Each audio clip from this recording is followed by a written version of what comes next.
Welcome to Business Influencers. Hope everyone's having a great week. We are so excited to see you here each and every week. Again, this show is dedicated to helping you take your business and personal success to the next level through the power of influence.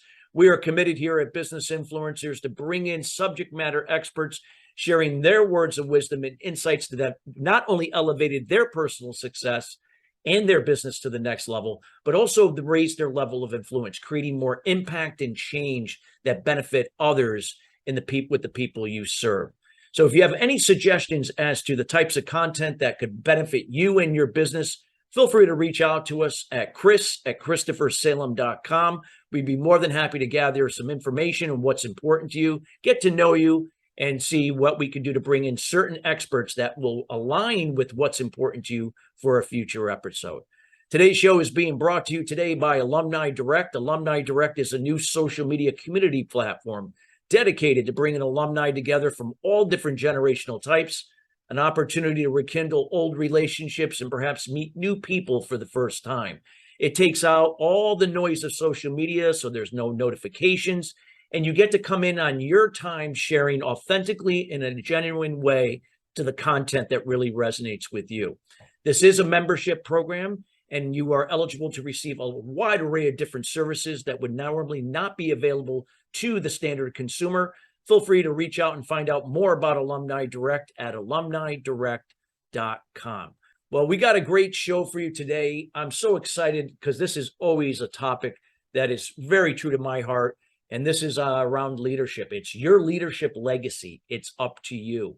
And we have a special guest here. We have a retired Lieutenant Colonel Oakland McCulloch, and he goes by the name Oak. And he is the author of the 2021 release, Your Leadership Legacy, Becoming the Leader You Were Meant to Be, based on 40 plus years of leadership in the U.S. Army and subsequent civilian positions. Oak highlights principles that will benefit today's leaders and inspire the leaders of tomorrow. Oak is also a well-known speaker who gives presentations on a variety of topics, including leadership, success, military history, college preparation, and a list of many, many others. And without further ado, we welcome Oak McCulloch to the show. Oak, how you doing today? I'm doing well. Thanks, Chris. I appreciate you having me on the show. We are so excited to have you here. And, leadership is just a topic that we just love here at Business Influencers here in TALRadio. Can you talk a little bit from your perspective, Oak, what leadership is, especially in the world we are operating in today? Yeah, so I'm a firm believer in servant leadership. That is, when I talk about leadership in my presentation and in the book, I talk about it's not about you, but it's all about you.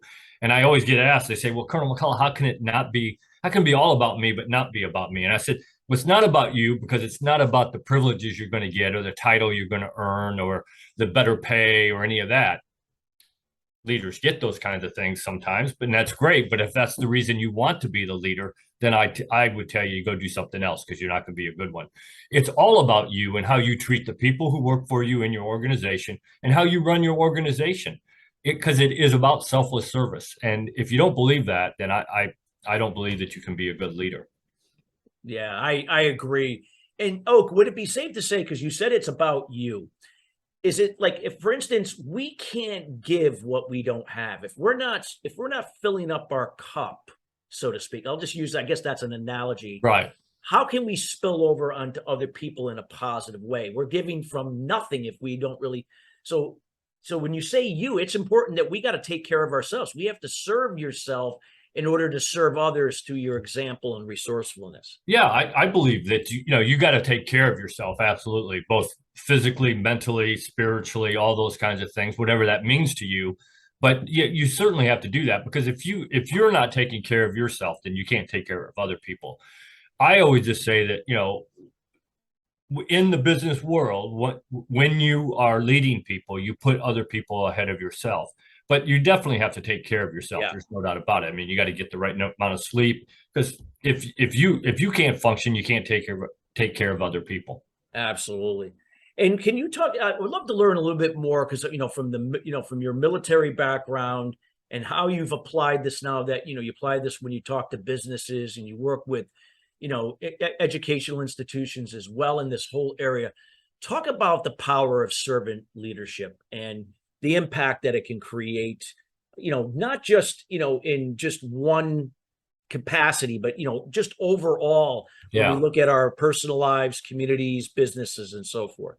Yeah, so I always use this analogy, and there's a boss of mine that I had who retired a 4-star general, so he's obviously way smarter than I was. He told me one day, he said, "Oh, one of the biggest problems that leaders have is they micromanage people, and usually that's people who aren't servant leaders. That servant leaders don't micromanage people." He said, "So leadership is on a scale." He said, "On this end, you got the micromanaging, authoritarian, do as I tell you only kind of person that we've all worked for and none of us want to work for because it's horrible. And on the other end, you got the servant leader who says that it's more like Attila the Hun and chaos." And he said, "And you want to be as close to chaos as you feel comfortable." He said, "And the reason you want to be on that end of the scale is because that's where creativity happens. That's where you have trained people, you trust them. So you give them a job that you need done, you give them the resources, time, people, money, whatever it is they need to get it done. And then you give them the authority to do it. And then you get out of the way and you let them do it." And he said, "And you will be absolutely amazed. Not only will they give you a product that is exactly what you want, it may not be the way you would have done it, but they'll give you a great product, but they also grow. Now they have that experience that they can pass on to somebody else down the line."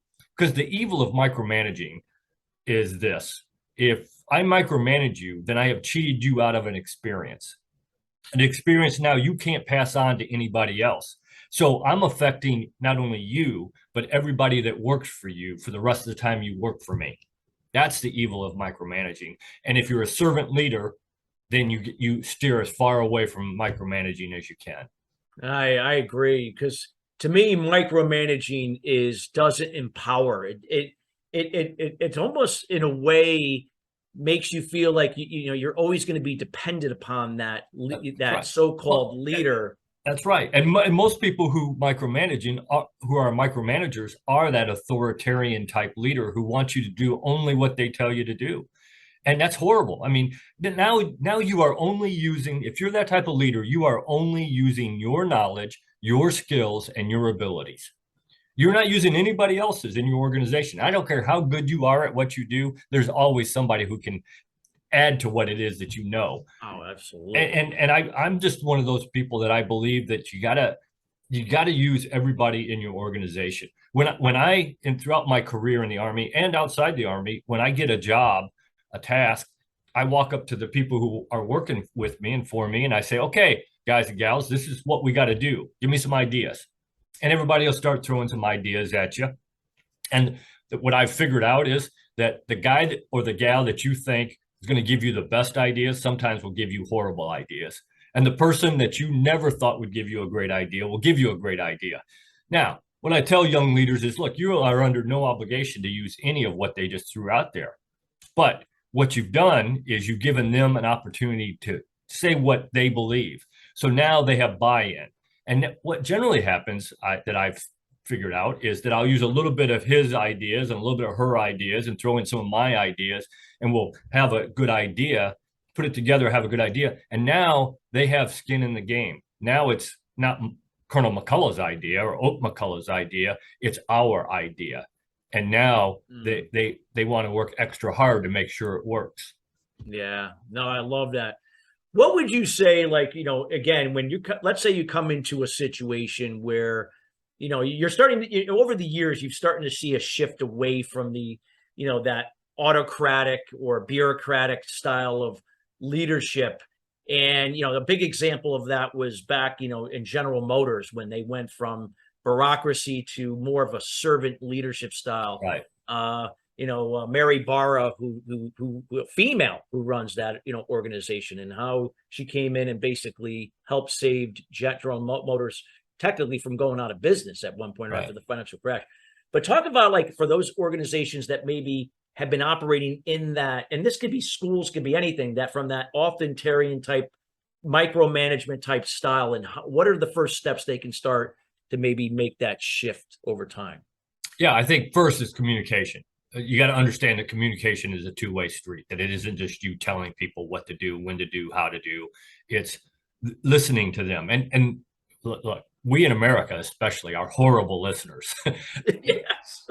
Historically, we listen so that we know what we want to say instead of listening to learn what it is that somebody else is telling us. And we got to get better at that. And I think that's the first step, is you got to listen to the people who work for you, because they have great ideas. You know, I use this example. My father's best friend when I was growing up, talking about motor companies, he worked in the Chrysler plant that was 23 miles away from where we lived. And he had worked there for 38 years. And he did the same job for 38 years. He was in charge of putting fenders on whatever vehicle was being built in that plant. So if you were running that plant and you had a problem with fenders, who would you go talk to? I hope you would go talk to the guy who's been doing it for 38 years. Absolutely. He probably knew there was a problem and nobody listened to him. So you got to listen to people. That's number one. And number two is you got to empower people. You got to let people make decisions at the lowest level. And I think that's one of the things that the American military has done very well over the last few years, few decades, is that we've lowered the decision-making process down to the lowest level. I always tell people, you know, and I've been in 45 countries on 5 continents, worked with a lot of different militaries throughout my career. And people would always ask me, so what makes America military different? And I was telling them that we have sergeants making decisions that in other people's armies, colonels make those decisions. And I think, you know, you got to empower people. And if you empower people and give them the authority to get things done, then you'll be shocked. And that's the first 2 steps. Listen to people and empower them, and you're on your road to doing it. I love that. Like you said, instead of listening to respond in itself, because we think we have, you know, we have a solution or we know what's best for that person or business, whatever it may be, but listening to relate and understand, get to what's really important to them, build that connection, that, you know, build those values. That's what I heard from what you said. And yeah, and it's so true. So trust. I mean, when you start that communication and you start to actually listen to people, you start building that trust between you and your organization and the people in it. And let's face it, leadership is all about trust. It's all about people. Yeah. And if you don't believe leadership is about people, go do something else, because you're not going to be a good leader, because it is all about people. And I always tell people this. I said, look, leadership is leadership. Doesn't matter where you learned it, doesn't matter where you practiced it. If you can lead people, you can lead any organization. And I kind of proved that. I was a combat arms officer in the United States Army. Got paid to fight our nation's wars. When I retired, I was associate director of a food bank for 18 months. You don't get any different than that. That's a 180-degree difference. And, you know, at the end of that 18 months, when I took over, we were handing out 1.2 million pounds of food a year. When I left, 18 months later, we were handing out 3.8 million pounds. Leadership is leadership. It's like you said, because it's the people. Like, instead of managing people, like that's what micromanaging is. Like you were saying before, instead of managing people, manage systems, processes, and resources, and lead by example from servant leadership, and empower people to lead themselves. I agree. And that's what I heard from you. And I think that's so powerful because, like you said, I mean, it just human psychology. We're just not, we're very defensive if somebody's telling us what to do, instead of sharing and empowering you to decide, you know, what's the best what's the best choice for you in this role. Now, granted, don't get me wrong. I know there's some things, especially in the Army, that could be life or death situations, that there might be situations where that. Oh, absolutely. Yeah. But nonetheless, overall, that people don't grow unless they learn from, even if they make a mistake. That's right. You learn from the mistake to move forward. Otherwise, they're always dependent on that person that's calling the shots. So, well, you know, I had another boss who told me one day, he said, Oak, you know what? If you didn't make a mistake today, you probably didn't do anything. He said, I don't care that you made a mistake. What I care about is, what did you do after you made the mistake? Did you try to hide it? Did you try to blame somebody else? Or did you walk up to me and say, hey, boss, I messed up today. This is how we're going to fix it. And since that day when he told me that, that's been my philosophy. I don't care if you made a mistake. Nobody's perfect. I keep trying to convince my wife that I am, but she's not buying it. No, I gave up that many years ago. You know, 35 years, you'd think I'd convinced her, but no, absolutely not. We're all going to make mistakes, and that's okay. You know, learn from them, but admit that you made a mistake. Let's fix it, and let's learn from it so we don't make the mistake again. There's nothing wrong with that. Yeah, no, I agree 100%. I think that is sound advice at, whatever organization, because like you said, people are people. I mean, yeah, you might be in a certain industry, you might be in an education, you might whatever, but it comes down to it's about people. It is. And Absolutely. what are some of the things, if you could share personally, that you did to develop yourself into a servant leader, that you can, empower people listening to decide, hey, what can I do now that I can either enhance, modify, change, that I can step into being a servant leader, regardless of what my title is right now? Yeah, absolutely. There's two things I tell young men and women who are getting ready to go out and be leaders, because in my day job, that's what I do. I help produce second lieutenants for the United States Army. So I tell every one of them when they get ready to leave here, I tell them two things. Number one, every day, go out and find one person in your organization and find out one new thing about them. Not about work, personal. Their spouse's name, their children's names, the sports their children's play in, hobbies they have, their likes, their dislikes, where they came from. Just find one thing every single day about one person in your organization. You'll see that trust start to build. Now you got to keep the boss worker relation. I got that. Yeah. But if you start asking those types of questions, you'll see the trust start to grow exponentially between you and the people in your organization. And number two, I tell people, get out from behind your desk and lead by walking around.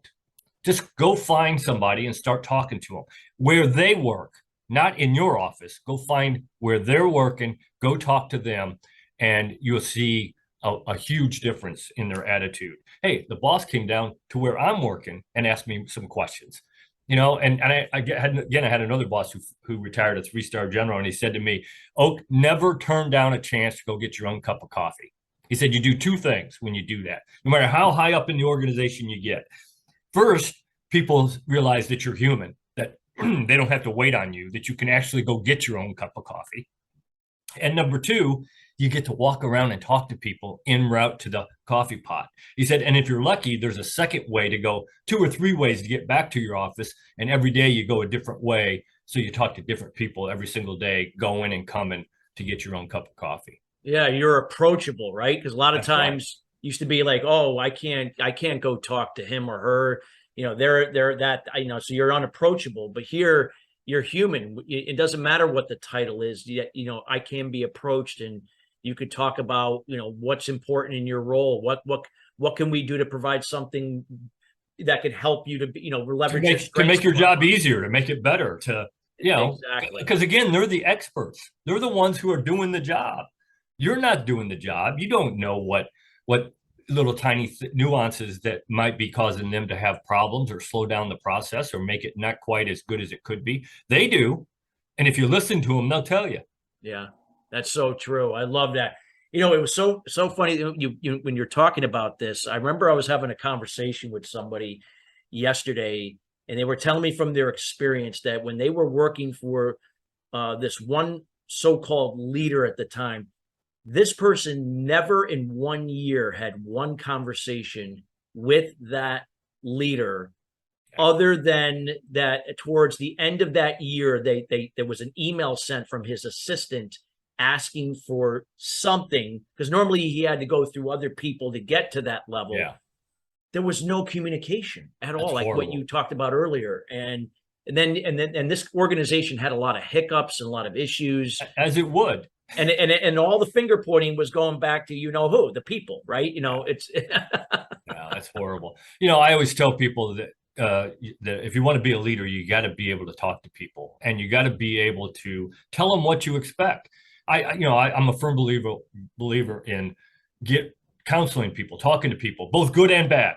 everybody wants to get that pat on the back. Hey, you did a great job. And you need to do that. But you also need to have the guts as a leader to walk up to somebody and look them in the eye and say, hey, you're not meeting the standard here. And here's why. And here's the difference between a leader and a boss. A boss then walks away and says, you're not meeting the standard, and walks away and expects you to fix it. A leader says, you're not meeting the standard. Here's why, and here's how we're going to fix it. And you come up with a plan to get that person so that they are now going to meet the standard in a month, 3 months, 6 months, a year from now, whatever plan you come up with. And then you work with them to get them there. Because that person may not even know they weren't meeting the standard. They may be thinking they're giving you exactly what you're asking for. They don't know. You never told them. Yeah. Or, I mean, what if there's a personal issue? No, I mean, not that it's an excuse, but it's just reality. Human beings, they go through a divorce. They maybe had a loss in their family, or they're they're off, maybe their performance has been off, but it's not the person, perhaps. It's the situation that has to get addressed. The behavior has to get addressed, or the lack of action or lack of performance. And a great leader, like you said, will step up and say, not going to enable you, but we'll call it out, but in a way, what can you and I do together by putting a plan together that we can address it? Yeah. But at least you can relate and understand where they're at. Absolutely. And here's the difference between a leader and a boss. A boss does both of them in public. A leader does the praise in public, but he does the counseling for not meeting the standard in private. One-on-one. Because it's not anybody else's business. It's you talking to that person. Yeah. And I think that approach, puts people on the offense rather than the defense. And they're not close, because that's that natural, human, you're going to resist. You feel like, you're being talked to, instead of that this is for you, not to you, that I'm on your side. Let's figure a plan that, that we can get around and make this better for you and better for the team, better for the organization. That's the goal in the end. And the other part of that is, if I'm counseling somebody for not meeting standards, it's not in my office. It's somewhere neutral. It might be outside. It might be in their office, whatever, but it's not in my office. It's not me sitting here and them on the other side of my desk. So an environment that makes them feel like, that you're able to get, build that rapport, make them feel comfortable in that environment. That makes sense completely. Well, look, we're kind of running towards the end of the show here, and you've shared so many valuable insights, and we hope that listeners, you've taken notes. We encourage you to listen to this show in its entirety, but we would love for you listeners to get to know Oak, and by reaching out to him. Oak, what is the best way people can reach out to you and connect with you, and what are you up to, or anything you'd like to provide the listeners and those listening later? Yeah, so I'm on all the social media platforms. I got LinkedIn, which is probably the easiest way to connect with me. That's what I do most of my work in. But I have a professional Facebook. I have Twitter. I have Instagram. All those kinds of things. Twitter, I don't understand, but okay. And then I have a website, and that's probably the easiest way. www.ltcoak.McCulloch.com. And on there, it has my email. It has my cell phone number. If you want to call me, if you want to text me, if you want to email me, whatever you want to do. And really, at this point, what I tell everybody, look, I got a book, and I hope you buy my book. And I think if you read the reviews, I think there's 174 reviews on Amazon. I think you'll see that it's worth reading. But really, I want to get out and talk to as many people as I can. And I'm going around doing public speaking.